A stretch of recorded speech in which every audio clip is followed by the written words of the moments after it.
पात्र अविनाश 30 वर्षांचा तरुण डॉक्टर. नंदिनी 28 वर्षांची तरुणी अविनाशची पत्नी. आजी 80 वर्षांची वृद्धा नंदिनीची आजी. भूत अदृश्य वाईट शक्ती. अविनाश आणि नंदिनी आपल्या नवीन घरात राहायला येतात. हे घर जुनं आणि थोडं भयानक वाटतं. मला हे घर आवडत नाही. इथे काहीतरी विचित्र वाटतंय. अरे तू फक्त कल्पना करत आहेस. हे घर थोडं जुनं आहे पण इथे काहीच वाईट नाही. काय झालं? आजी, मला हे घर आवडत नाही. इथे काहीतरी विचित्र वाटतंय. अरे नंदिनी, तू घाबरू नकोस.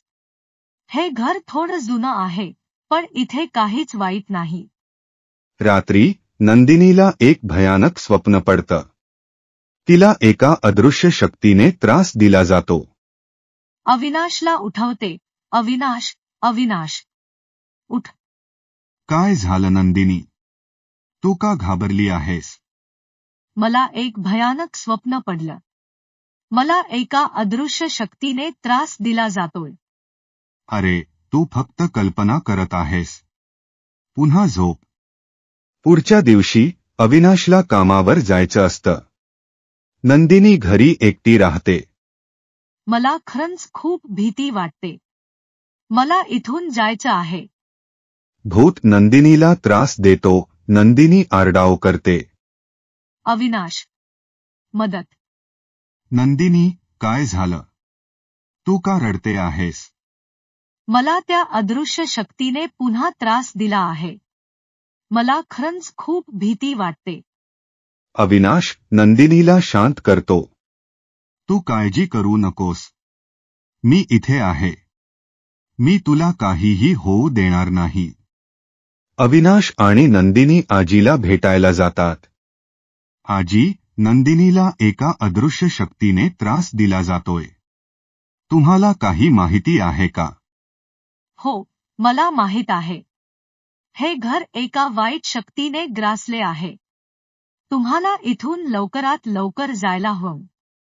अविनाश आणि नंदिनी घरातून जाण्याचा निर्णय घेतात. भूत त्यांना त्रास देण्याचा प्रयत्न करतो. अविनाश भूताशी लढतो. नंदिनी देवाकडे प्रार्थना करते. अविनाश आणि नंदिनी भूतावर विजय मिळवतात आणि घरातून पळून जातात. नंदिनी अविनाशला मिठी मारते. धन्यवाद अविनाश. तू माझा जीव वाचवलास. तू काळजी करू नकोस. मी तुला नेहमीच सुरक्षित ठेवेन. अविनाश आणि नंदिनी एका नवीन घरात राहायला जातात. मला आता खूप शांतता आणि सुरक्षितता वाटते. मलाही. मला आनंद आहे की आपण त्या भयानक घरातून बाहेर पडलो. काही दिवसानंतर अविनाश आणि नंदिनीला त्यांच्या जुन्या घरातून एक पत्र मिळतं. तुम्हाला धन्यवाद. तुम्ही मला त्या वाईट शक्तीपासून मुक्त केले. आता मी शांततेने विश्रांती घेऊ शकतो. अविनाश आणि नंदिनी एकमेकांकडे पाहतात आणि हसतात.